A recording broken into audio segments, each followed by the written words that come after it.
Welcome to Self-Centered Living, a podcast that serves as a vital platform for women of color across cultures and continents to take charge of our narratives and where our voices are amplified.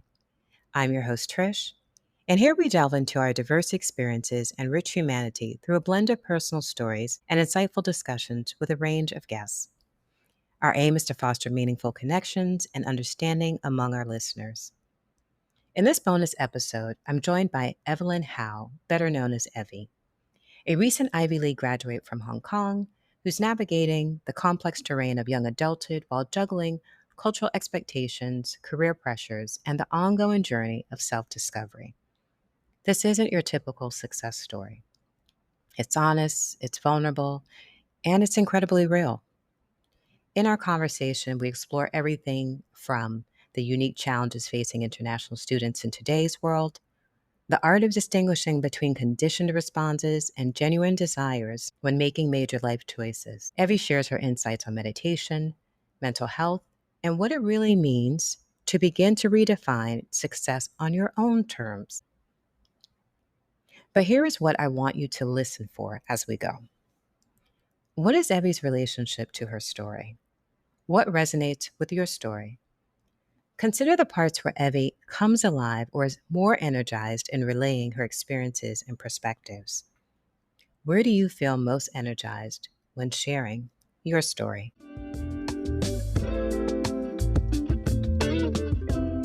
I'm excited to be here with Evey. Evey is a recent graduate. For listeners just meeting you, can you paint a picture of where you are in life right now? Sure, Trish. Thanks so much for having me on this podcast. I'm currently in Hong Kong. I just graduated from Princeton. Spent 4 years there after moving to the US. I'm from Hong Kong. I grew up in Hong Kong. Yeah, so I'm currently just having a 3 to 4 month kind of break before I start my job in New York. It's just been a really restful, lovely time to be back with family and friends here. When you say start your job in New York, what exactly is that, if you don't mind sharing? Yeah, so I'm going into consulting. I'm technically going to be working out of New Jersey. I'm a New Jersey transplant now, which I feel like 4 years ago I would not have expected. But yeah, and I'll be in the New York, New Jersey area. What's the transition period feeling like? You have a lot of time, you have 3 months, but I imagine that you're starting to transition, even if it's mentally wrapping your head around it. Yeah, for sure. I feel like the transition out of college, it either hasn't hit me yet or I've kind of accepted it and it's going well. I think it's because I just feel really grateful for the opportunity to have gone to Princeton and spent 4 years there. I've learned so much and really grown into myself. But I also think by the end of senior year, I was ready to start this new chapter of my life. I'm really grateful also for the fact that I have a few months before I start my job.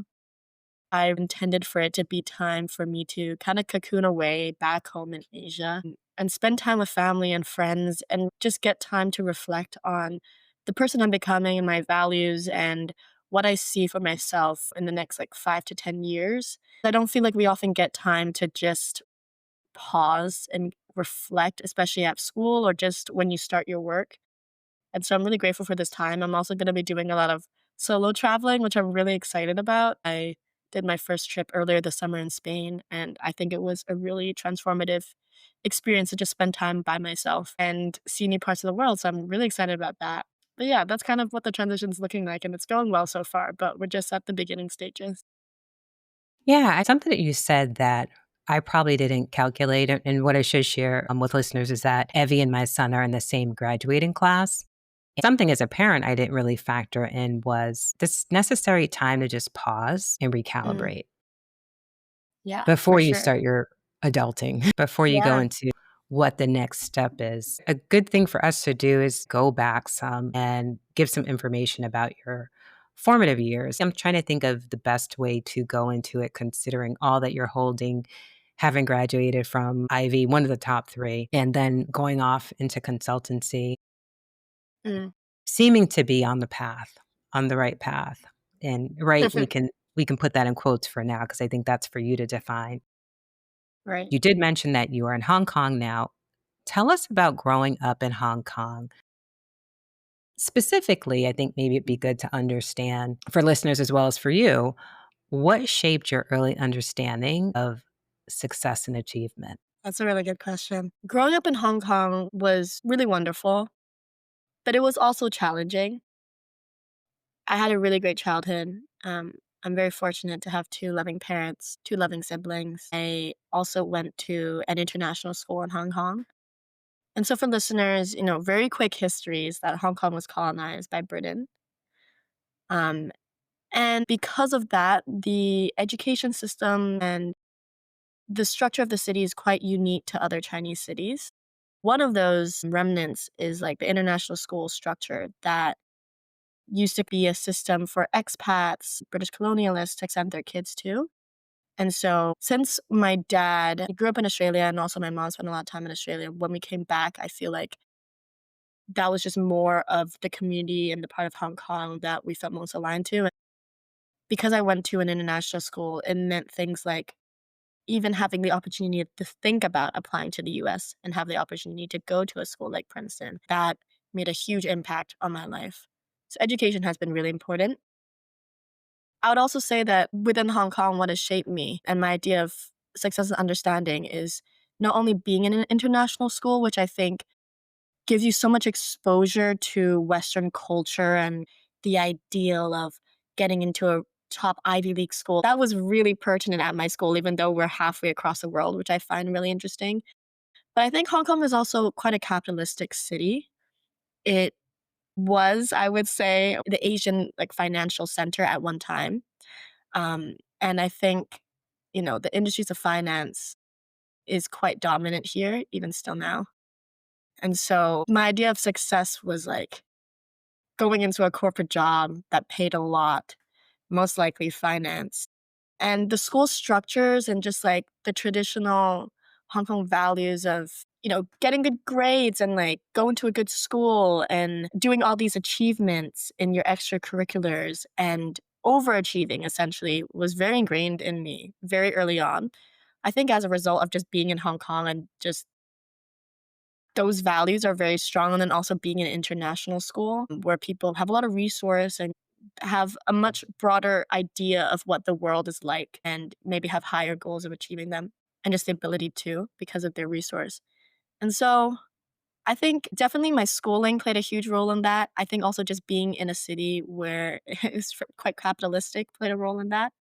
And then seeing other people achieve those goals of going to these Ivy League schools and getting into these finance jobs and it just being quite structured in that way.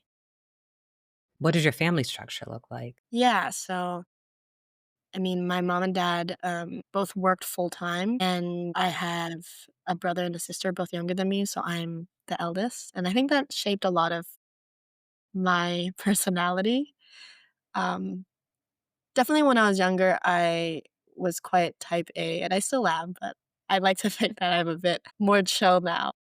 I would say I had to deal a lot with like people pleasing and wanting to achieve all the time. I tried my best to kind of do my best in any field, whether it be kind of like dance or debate or like student government at school. Got a lot of validation from that. I think going into a place like Princeton kind of reinforces those validation systems. Luckily, at Princeton, because I was becoming an older, more mature person, I was able to reflect more on what matters to me. I am going into consulting, which I don't think is that far of a step from finance, for example. But I think now I know why I'm going into these things and making these choices rather than just like doing them because I have some intrinsic belief that it's good for me, which is what I felt when I was growing up because I wasn't at the stage or just like didn't have the ability to really reflect more on what I wanted and who I was becoming. College was a really pivotal time for that. It's really helpful when you say pointing out that Hong Kong was colonized by the British. In terms of independence, it's still fairly recent because it wasn't until the 90s, I believe, uh, Yeah, where Hong Kong was 1997. able to get their independence. You also mentioned being in these international schools where you can have exposure to the West. So there's also some influence of the West on your shaping, even sitting in Hong Kong, between Mm. the British influence and I would assume America as well. So what was it like making the leap to actually study in the US? Yeah. I would say that it was a pretty good transition, at least for my freshman year. I was just very lucky because before I moved to the US for college, I had already been to the US multiple times, either on family trips or doing just camps and things like that. And I was surrounded by a lot of like Chinese Americans, and in international school, you kind of get a lot of exposure to American culture. I felt just quite well adapted when I got to Princeton. I think being an international student was more of a sense of pride rather than anything that was taken away. I think what was difficult was we were still at the end of COVID and still dealing with the repercussions, at least in the US. There were times where it was quite frustrating not being able to go back home, for example. Mm. Other than that, I think the transition to college was just very eye opening. Like, I was just very excited for this next chapter that I had dreamt about for so long, that I was finally in the US starting college, really. The freshman year was very transformative in the sense of gaining a lot of independence by moving away and being so far away from home and just all the other things that everyone experiences when they enter college. What surprised you the most, though? Because there's one thing to, plan for it, even fantasize about it, and then you actually get over to the US. I think I changed quite a bit throughout college in a really good way, in the sense of like what we were talking about before. When I was in Hong Kong, I felt that I just had an idea of what it meant to be like a good student or a good daughter. And because of certain roles that I had at school, being head girl, for example, I scrutinized myself a lot and kind of surveilled myself and didn't really give myself the chance to explore just different aspects of my identity. Honestly, out of, I think, fear that I would mess up or fear of what other people would think of me. Yeah. And when I got to Princeton, that became a lot clearer to me. And what surprised me was the growth I was able to make in 4 years, which is kinda short, but also extremely long, and to be on the other side of it, just to be so grateful because I don't know if I would have really grown into this version of myself. I'm proud of becoming if I didn't go to school in the US or if I didn't go to Princeton, for example. So, I guess I was just like, in retrospect, I guess that really surprised me, and a lot of my learnings, I think, came relationally, like, college was so amazing because obviously it was an amazing academic experience, but I honestly felt like I learned the most through the people I was meeting and the relationships that I was creating and, you know yeah, and just really being in community, I think is what really taught me the most about myself and shaped me, so I'm very grateful for that. I just don't think I would have expected that to be my biggest teacher, I guess. Which is interesting because I have a theory. I believe that coming out of COVID, your generation was starving for community. Once you landed on that campus, you just got to building it, and did a really fascinating job. Anybody that I talked to, from the class of 2025, it really is about community and outside of Princeton, still maintaining that community. Yeah. Head girl, you mentioned head girl, and that might not be a common, uh, role for listeners. So can you describe that a little bit more for us? Yeah, it's just like head prefect. I think it's a very British thing, but it's a girl and a boy get selected in their senior year to represent the school. They kind of the school representative, and you talk at assemblies, and you're a conduit between school leadership and the larger student body. It was a huge honor, and I'm so grateful for the opportunity. It did shape me, and it was a really fulfilling role. At the same time, I think with that kind of responsibility, and then also just being in that role, I think even if I didn't have to, I still kind of felt like I couldn't really mess up in a sense because I was representing the school and I had this responsibility and I took it very seriously at the time. Oh, yeah. It sound like those experiences also set you up for success at Princeton because you were able to accomplish a lot of things. Yeah, it taught me a lot about leadership. Yeah, speak a little bit about some of Yeah, those key accomplishments at Princeton. sure.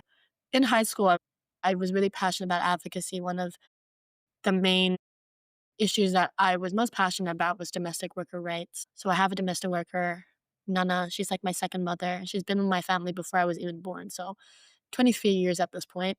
And I think just growing up and, domestic workers are quite a unique workforce to Hong Kong and other Asian cities like Singapore.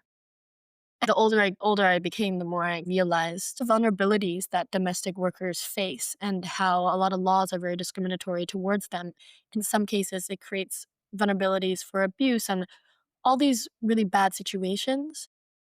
So I became really passionate about advocating for domestic workers through working with NGOs, through helping them with their legal cases and doing research on ethnic minorities more broadly in Hong Kong. So that was always a really important part of myself. When I got to Princeton, I wanted to keep that like service and impact oriented mindset. And I also got really interested in entrepreneurship and found social entrepreneurship as something that I really wanted to delve more into. So in sophomore year, I created the Impact Agenda podcast with another then Princeton student, one of my best friends, Elise. Now, we wanted to create a platform where we could expand the boundaries of a social impact career by talking to people of all roles in all different industries who are incorporating impact.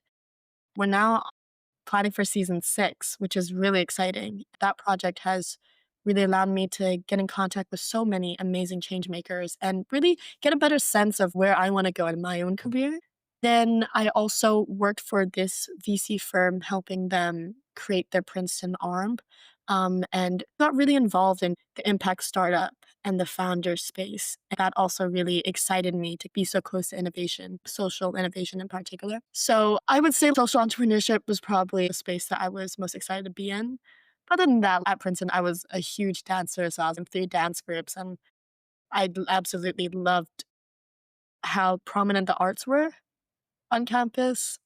Feel like I took advantage of it. So I would say those are the 2 main communities that meant the most to me. When you talk about accomplishments and being driven by it, helping to establish the VC arm of Impact First, as well as the podcast, what does that feel like? It feels great. It feels empowering because I think it's just proving to myself that I have the ability to create something useful, have an idea, have that idea be kind of driven by some sort of impact or solving solution, and then working together with people who are also really passionate to create something meaningful. Through these few examples, I've realized this is what I want to do. While I don't really know what the idea or the project or the startup that I want to commit myself to will look like in the future, I assume hopefully there might be several different organizations or roles that I have throughout my career. I just know that this process, working with people to create something meaningful that I feel really passionate about, is something that I love to do. Like, it's empowering because I've realized that about myself and then proven to myself that I can do it in these smaller examples. Hopefully, as I go into my career, that kind of guides me into where I can go or where I want to go. At this stage, because I'm just coming out of university, there's so much I really don't know about myself or the world. Giving myself grace and time to figure that out is something I'm working on. But I think this is driving me towards the right direction. Who knows? In a few years, it might change. For now, this is where I'm at. I like that you're going to give yourself grace and that you're like, okay, I could take time to figure it out. Yeah. How did that develop? You did share with me earlier that in sophomore year, you were feeling lost. Yeah. Tell me a little bit I about was. sophomore year. What was Yeah. going on for you? I asked that question because you're also, you're an international student. You're a student in a school that is very rigorous and you're away from home.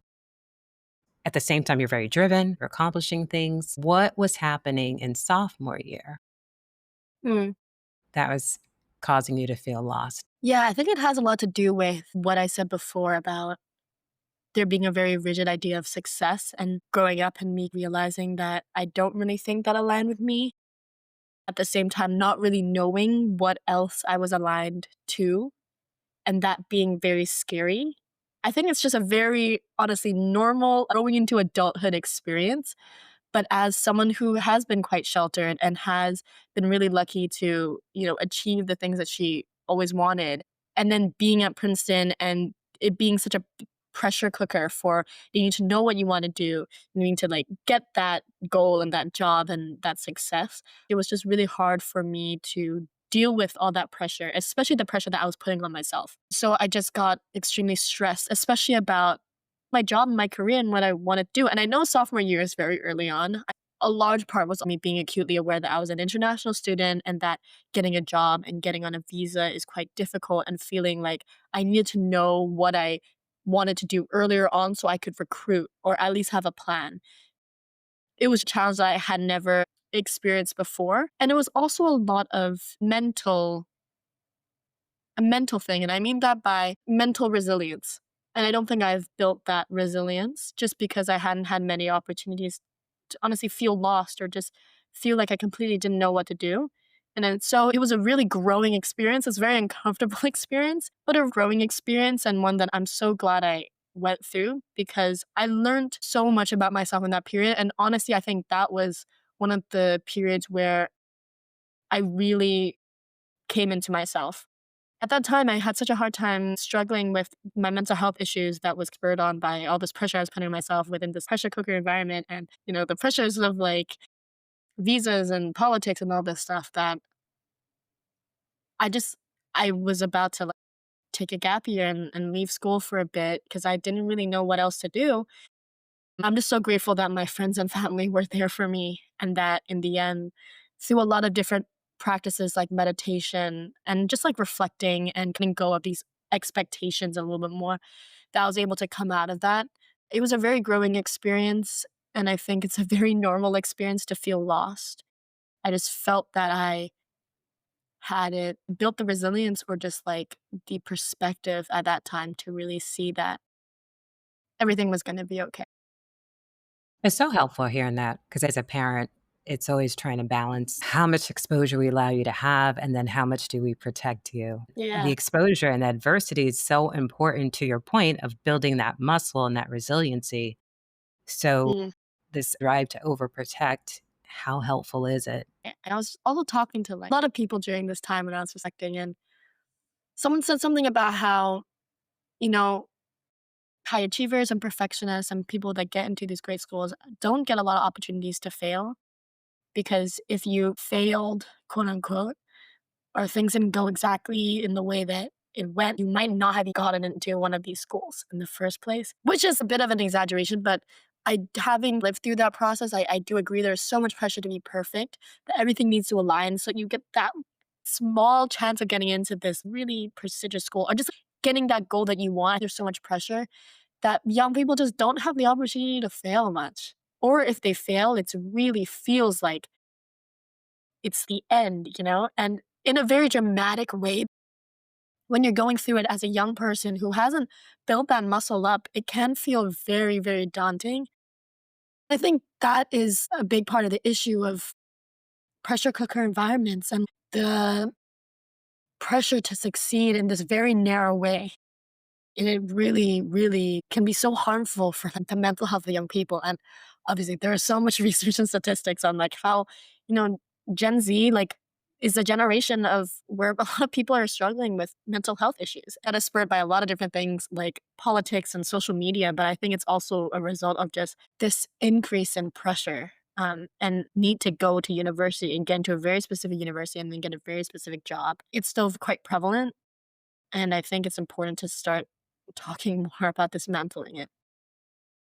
You are working with the venture capitalist group, and you're also through your podcast, The Impact Agenda, talking to founders, talking to creators. I would dare to say that failure's part of the process. Not getting it right is so important, and Yeah, being able to develop that resiliency and not take things personally and try again. yeah, for sure. And I'm definitely still building that muscle. And now Yeah. I'm trying to welcome opportunities for me to feel very uncomfortable and to fail because I think there's a lot more for me to grow on that front. It also sounds like there's a lot of the conditioning meeting what's emerging for you. Yeah. And that's kind of creating this schism, like this conundrum. which Yeah. also sounds to me very much where you would be at this time in your life, with Yeah. something emerging and really analyzing the conditioned part. What are you learning about yourself? One thing that I was a little afraid to admit before is that I actually really do need stability. Like, what was really difficult for me during sophomore year was this perceived instability of not knowing if I could stay in the US, and that I had built this life here for 4 years and all this network and, met all these people and had all these opportunities. And if I didn't get this job, like, I wouldn't be able to stay. Well, that isn't the end of the world either, which I realized. At that point, when I was a sophomore, it just felt quite daunting. And so, a big reason for why I'm going into my job is the fact that it provides a lot of stability, the fact that I am able to get a visa through them and know that for the near future, I will be able to stay in the US and live a life that I, I want to in the city that I want to. And have financial stability. And that is really much tied to also my mental and emotional stability. I guess it was hard for me to admit that because there are a lot of things that are very important. I felt a bit ashamed about the fact that I needed to put myself first in this sense. And I think that is a result of just being in an environment where, which is very good. It's like being civic minded and almost being selfless in your service to others is very important. I know that that's something that's a part of me and that will always be a part of me and that I will get to in this point of life, especially in this huge transition. I'm really grateful to just have a job right now, to be honest, and have a job that provides me a lot of these benefits and I know is going to play a bigger part in my long term career. It's also just giving myself time to figure it out. What was also difficult is at Princeton, you feel so much pressure that before you even graduate, you need to have that offer. For a lot of students around the world, that's not the norm. And it's not the norm to only be looking at the most prestigious jobs in the world. Being able to talk to and be exposed to how other young people are living was really important, giving myself that perspective. I think that was also the issue, constantly jumping from one pressure cooker environment to another and these prestigious environments and being in these bubbles and being very protected. And gaining perspective through either travel or through either talking to people in a podcast or just through widening your life experiences as a young person, I think is really important. And why I like value travel so much in particular and going solo traveling and meeting people from all over the world. I think it's really important to take yourself out of these environments that you're in, especially if they're ones that are a bubble and protect you from a lot of the realities of the world. All of that is coming together for me right now. I'm just more grateful that in the end, everything kind of worked out, even though I was very stressed about it. It worked out from having conversations with a lot of my friends. At the end of the 4 years, there's always going to be things that we didn't expect to happen and road bumps and complications. But in the end, it all works out. Or even if it doesn't, you can realize that's just the path you're on right now. And it's all going to be okay. I like that. You do bring up a good point, though. There's unique pressures for an international student. It isn't just a matter of pragmatism against idealism. There's some real, angst around, am I going to get my visa? Am I going to be able to stay here? Yeah. Just to build out the picture, let's get into what the experience is for the international student. When you're in professional or social spaces in the US, do you find yourself having to code switch or present different versions of yourself? Luckily, not. I think I'm very lucky in that I can show up quite authentically as myself because I Mhm. went to international school and my parents grew up largely in Australia. It's small things, like, I don't really have an accent. I don't have an accent from Hong Kong, for example, or Chinese accent. Mhm. I'm very, like, well attuned to Western culture, I speak English fluently, I've traveled to a lot of places and have experience living in different, like, countries, for example. Like, these small things where I feel like it's given me a lot of social privilege, and so I don't feel like I have to code switch as much. But I guess it's just being aware of specifically when it comes to coming to school here, trying to get a job, trying to figure out how to stay in the US, that was quite difficult and why I, like, wanna talk more about, how it was difficult in sophomore year and why I like talk to a lot of international students and why I help a lot of international students to recruit for consulting, for example, if that's what they want to do. Because I get it. Like I get that it is a pathway to stay. It might not be the most aligned thing for you, but there are other priorities that international students have, and I completely understand that. And when students come to me, a lot of international students come to me asking for help for recruiting or just advice on their career and how to navigate Princeton. That's always in the back of my mind. I always tell them very upfront there are pathways to stay, and these are the most stable ones. If that's something that you value and you want, you should consider it. I think not talking about these things and just expecting international students to just figure it out or just like we have equal opportunities and are on this equal playing field is I don't think that helpful. It causes a lot of stress. And I feel like international students are already going through a lot of stressful times, especially now with what's happening politically. And so I think it's important to talk about these things. That's a good point. And this idea around equal footing, that's questionable. How does the current climate around immigration and international workers affect your security in the sense of your sense of belonging?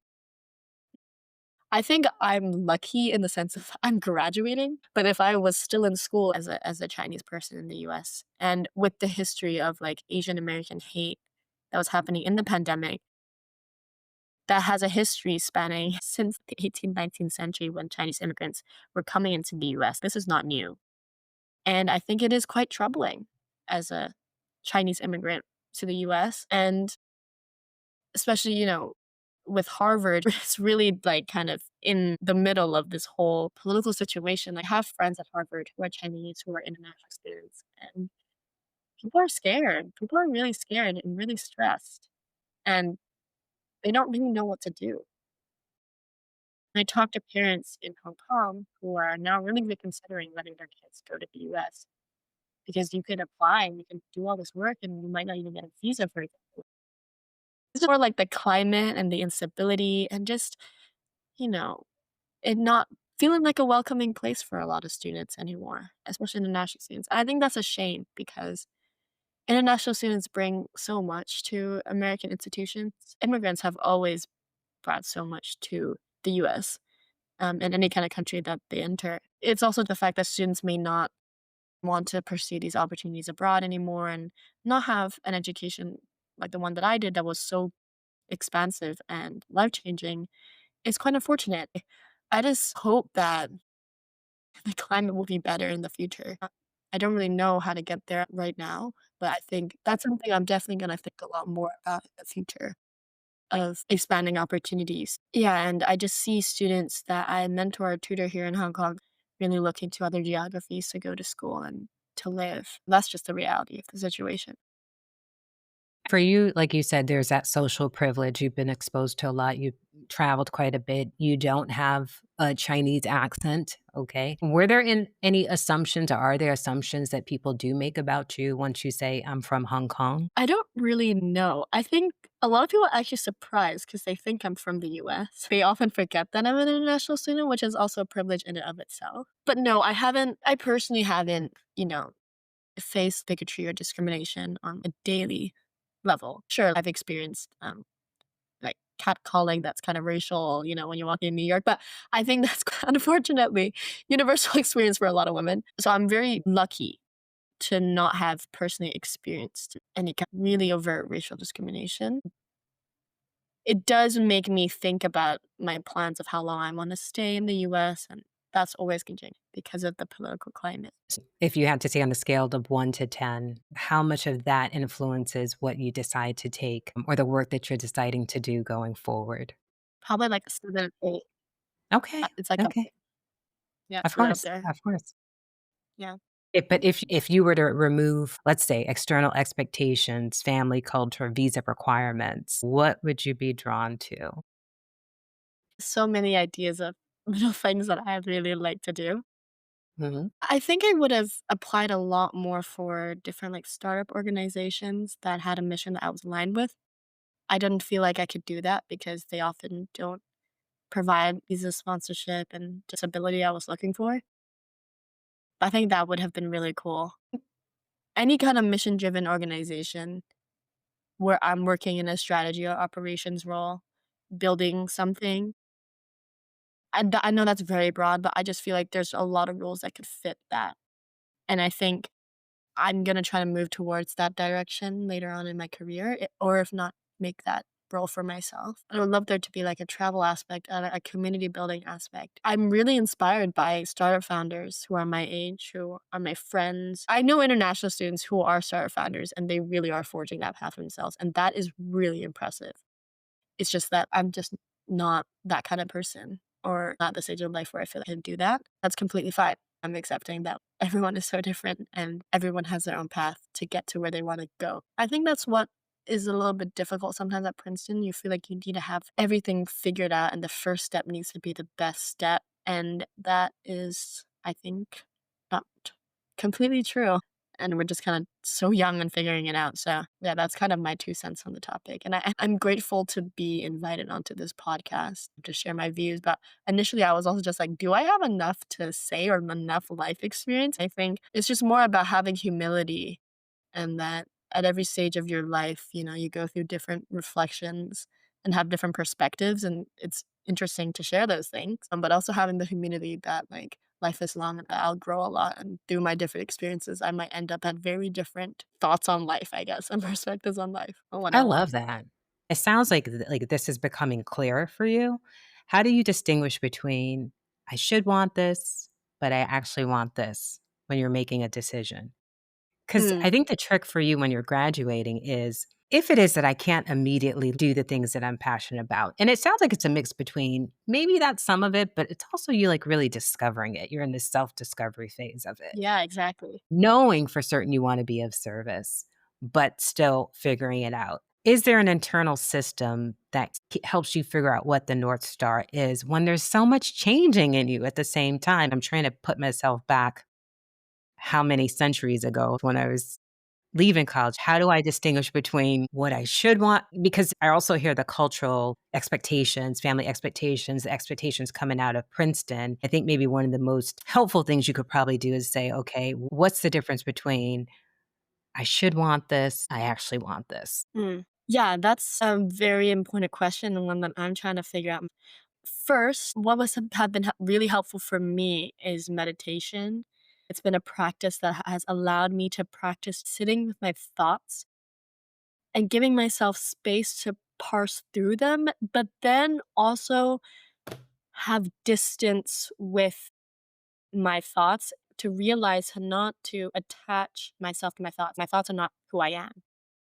Through that kind of practice, I was able to realize that a lot of the things that I think about myself, think about the world, is actually shaped through what I think other people should expect me to think. Differentiating between that voice and my intuition is what I'm trying to work on in this time of my life because I'm realizing that those are two very different things. I struggle with this a lot because growing up, you're taught that you shouldn't do things because you want to. You should do things because they're good for you or they're right. You learn that what's right and good for you is based off what other people tell you and what society tells you, or your school, your teacher, or your mom, or your dad. I think a lot of high achievers and perfectionists go through this process and get to college and it's the same thing. And you go out into the world and you realize like no one's on the same path anymore and you have to make your own life. Hence why, honestly, I think a lot of people end up going into jobs like consulting and like finance. And I'm not going to be ignorant about that because it provides that same kind of stability. And it's a thing where people tell you it's good. And I will also admit that like that is a part of my decision making calculus. The fact that I know that because of the way that I grew up and because of the schools that I went to and my value systems, I'm still not completely untethered from prestige and wanting to succeed in this way. And I think that takes time to unlearn. And I'm aware that I'm unlearning a lot of these things. And I'm only 23, and that is going to be a lifelong journey. So I'm trying to give myself grace through that too. I judge myself a lot for that in the beginning to realize like I still care about stability and I still care about prestige to some extent. And then I'm working through it. And in the process of working through it, like this is a job that I want to take. And there are many reasons for it, for example. But I think it's a lot about returning to intuition. And if you've been conditioned to ignore your intuition for so long, just because you've never been nurtured or taught how to listen to yourself or to even consider listening to what you want and to just do things for the sake of wanting to do things and because it's fun or it's pleasurable or you just want to, I think that's not something I grew up really learning how to do. So as an adult, it's honestly unlearning a lot of those lessons of do what's good for you, do what's right based on what other people think. I'm trying to unlearn that. So meditation has been a huge tool in helping me do so and helping me return to my intuition. And that's why I'm also really excited for these next few months because I'm going to be engaging in a lot of like different activities and trips and practices that allow me to do that. But I know it's going to be a lifelong journey, really. It's a fascinating conversation to have with a 23-year-old who has this level of awareness.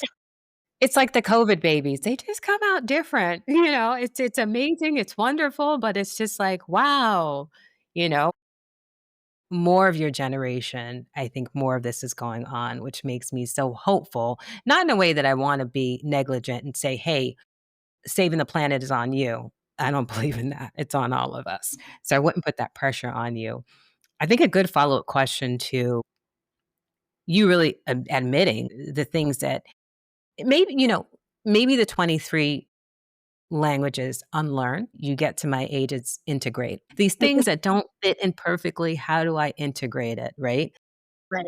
Right. So it's one or the other, but it's not fitting in perfectly. How do I live with this? And like the space that you're in right now, because it really is this place of acceptance and giving yourself grace. And that feels huge to me. Yeah. What would disappoint your younger self on the path you're on now? That's a good question. I think limiting myself in any way, that's a very broad statement, but more recently, I've been grappling with how I limit myself through my self limiting beliefs. Mm. I think as a woman of color, you know, like there are a lot of self limiting beliefs as a result of societal conditioning, family conditioning, educational conditioning. And I'm very lucky to have a very supportive family. I think just being a woman and, the society doubting myself or not thinking things are for me, I'm really trying to let go of all of those. And that is a hard process in and of itself. I think that would be something that would disappoint my younger self if I reverted back to these old insecurities and old mindsets of needing to always adhere to other people's expectations, being fearful of letting people down that don't even know me, things like that. What would make her proud? She would be proud to see her older self engaging more in joy, being more joyful. Not saying that I'm not a joyful person, but I think it's being led more by joy and love is really what I'm trying to embody in this season of my life. Going through these 4 years at college, I'm at such a great place mentally and emotionally, and I'm so grateful to be where I am. Continuing to live in just like the energy of joy and love and to spread that, and then also just to be expansive in my dreams. I think I'm at a stage of life where I can really dream big and really try to figure out how to get there. And that is such a privilege. I'm very aware that I have a lot of resources and the ability to even think that big. And I just want to make the most out of it. She'll be proud to see that I'm really pushing myself to try and think of like, what does that life look like? I'm really grateful too. I know we talked about this in another conversation, but to be in environments and to be in an era where young people are really being pushed to think about what matters to them, what is their mission and their purpose. I'm trying to think a lot more intentionally about what that is and the causes that I'm passionate about because I think that can change. To find the thing that I wake up every day feeling so excited to do is what I really want to work towards because I care a lot about what I do. And I know that my work will be a big part of what I do. That is what I'm trying to search for. I know it won't come tomorrow, but as long as I feel like there is a direction I'm stepping towards and putting myself in the right direction, that is good enough for me for now. With that, and you decide if you wanna share or you don't wanna share, but in quiet moments when you're alone, what thoughts or feelings emerge that you don't often share with other people? To be honest, I'm quite open with people, especially the people that I'm very close to. I enjoy engaging in deep philosophical conversations with my friends and my family and like being quite open and honest about the thoughts that are going through my mind because talking to people is a great way to like move through the world, especially people that you trust. I'll tell you what I was meditating on yesterday. What I was meditating on yesterday was giving more without the need for anything back, without need for reciprocity, being more selfless in the way that we give, especially for me. Sometimes I think about relationships as if I love this person this way or I do something for this person and they don't do it back for me, it's easy for me to get hurt or the ego gets in the way. And that's very normal. So I was just meditating on how can I be a better friend, a better daughter, sister, a better person in romantic relationships? How can I give more selflessly while also knowing that there are boundaries and, you know, there are some people who are more worthy of that love and care. What I'm running into sometimes within my friendships is my own ego. And if I could let go of that a bit more. Is it ego or is it self advocacy? I asked that question because earlier on you talked about being civic, doing things for others, that being really important. So, if it is that at this point, this question is how do I be more selfless? It almost feels like it's in at tension with this learning how to expand beyond just being civic and giving to others. Yeah, yeah. And we don't have For to sure. have the answers. Sometimes it's just sitting with it. For sure. I'm very aware I'm just at an age where I sit with something and then I kind of like explore it and sometimes might take it to like one end and then I might swing back and like it's all about finding balance. It really is all about finding balance and self-centered living. Yeah. But Yes. I think in the past few years I've focused a lot more about having strong boundaries and putting myself first. I think those are really important things to think about and are necessary. Now I'm trying to find a bit more balance. Like, it's more that I'm at a place where I've improved a lot more on having boundaries and letting go of other people's expectations. Now that I am in a good mental space and have the ability to give, I'm trying to push myself to do so. And it's not because I feel like I need to. There's a difference between giving because I feel like I need to. I feel like I've created more space for love and care because I've given that to myself more. With that, I want to figure out how to give that to people I care about. Throughout this conversation as well, I've talked a lot about like community and the importance of community. Without my communities, I would not be here today. People are so important in my life and relationships are so important.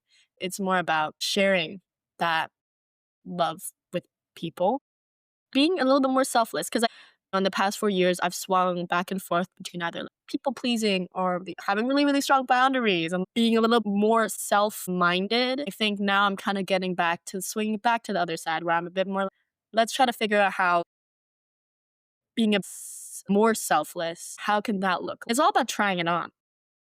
Maybe next month, I'll tell you something else on Right. this topic, but that's where I am right now. But I do agree that everything is about balance and it's hard to find that. And balance, I don't know. Sometimes it feels like perfectionism.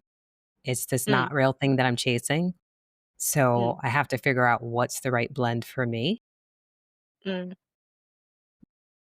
Going back to what you were saying, and then I'll come to winding us down. Through your Impact Agenda podcast, you're already creating space for others to explore meaningful careers. I just want to say that's one of the ways I see you giving in a way that benefits you, but also benefits all these other people, other students, even the people who are participating in it to have the moment to talk about their accomplishments and how they've been drawn to a path of having impact. It's good to every now and then check back and reflect. So you're Yeah, for creating a sure. space for that.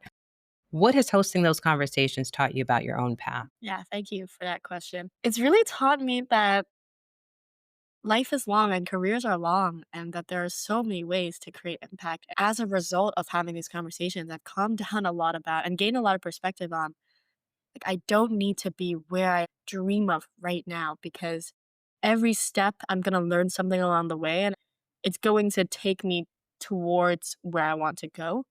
And as long as I have an intention and I have an idea and I keep sharpening at that idea and chiseling that purpose and that mission, I'm gonna be okay. It's a result of just seeing people have such windy, different careers that in retrospect make a lot of sense. But when they're talking through the why they chose those experiences, it's a lot of times most people have no clue why they were going and doing things, or they think something is right and they make a completely different turn, or they're open to opportunities and say yes to things.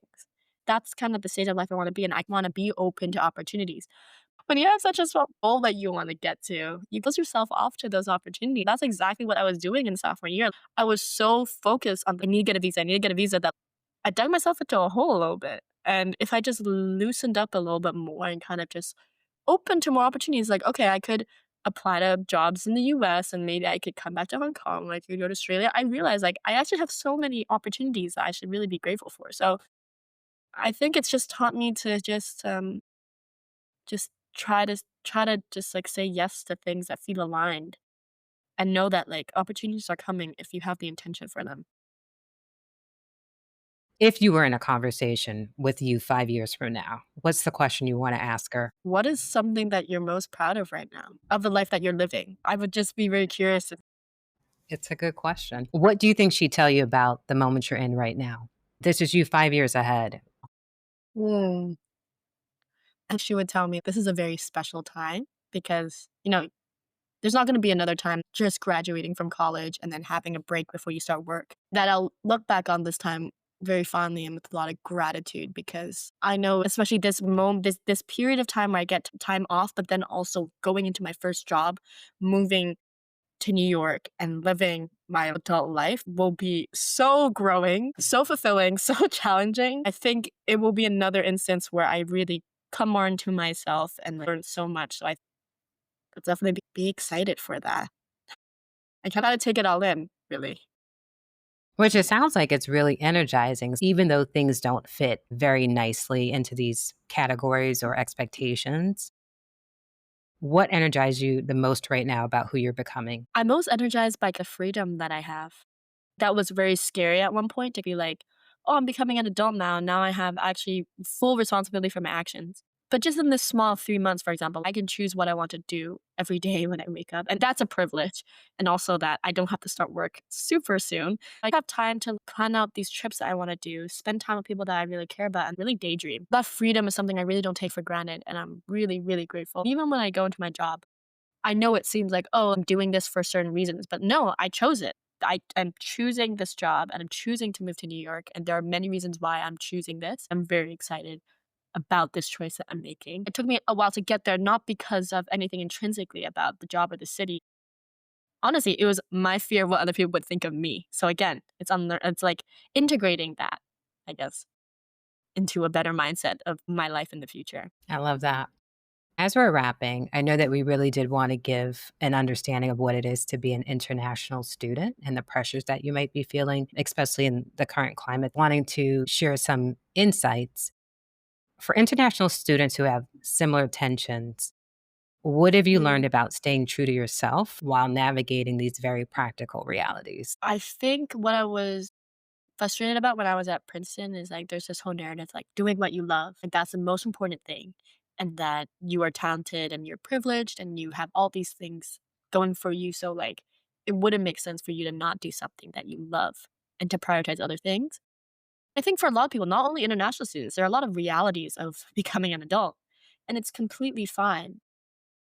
It's completely fine to say that like I need more stability. I need to do this because of my visa. I need to do this because of my family or any reason. Being aware and becoming educated about your choices is very important, but also working through these assumptions and the stigma of doing something that is just more right for you. What's right for you is not going to be right for everyone else necessarily. I think staying true to that and just realizing that there are really genuine pressures and it is very, very, very stressful at times.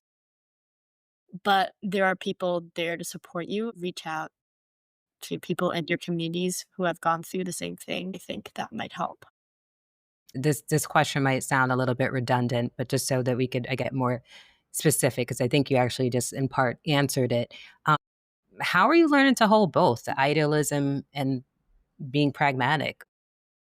At any given time, you're having to hold both of these. How are you holding both without feeling like you're betraying yourself? I think that's the key part. How do you do it without Yes. feeling like you're betraying yourself? Yeah, initially when I, decided that I was gonna go into consulting, I felt a little bit of that tension just because, when you think of, like, an impact career, that might not immediately be what you think of. And because creating impact was so important to me, I was just really thinking, "Is this right for me? Is this the good next step? Am I betraying myself?" And all these things. I'm realizing I can still care about impact. Like, first of all, your job is not everything. At our age, it feels like our job is so important because it's this next big thing. I don't think your job needs to be everything, first of all. Second, I think every opportunity can be a stepping stone or the opportunity to learn a lot about yourself and get you to your next goal. And haven't my job yet, but I'm excited because I know that there are a lot of things in and of itself that I will get from this job, like whether it be the strategy mindset, the people that I'm meeting, but also I know it'll be a great opportunity to propel me to this larger goal that I have. I think it's about thinking in decades really and having that perspective, which is really hard as a young person because you haven't even lived that long. So I don't think you and as a high schooler and a college student, you don't really think in spans of years. You kind of just think, okay, what am I doing tomorrow? Or like what internship am I having next year? Or what class am I taking next fall? I'm trying to practice widening my perspective. This is a thing that obviously will come with time. Thinking about when I'm 50, like where will I want to be?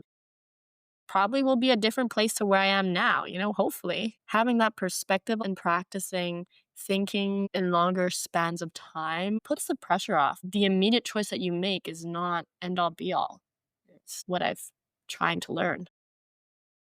Also sounds like you're redefining success. Today, what does success mean for you?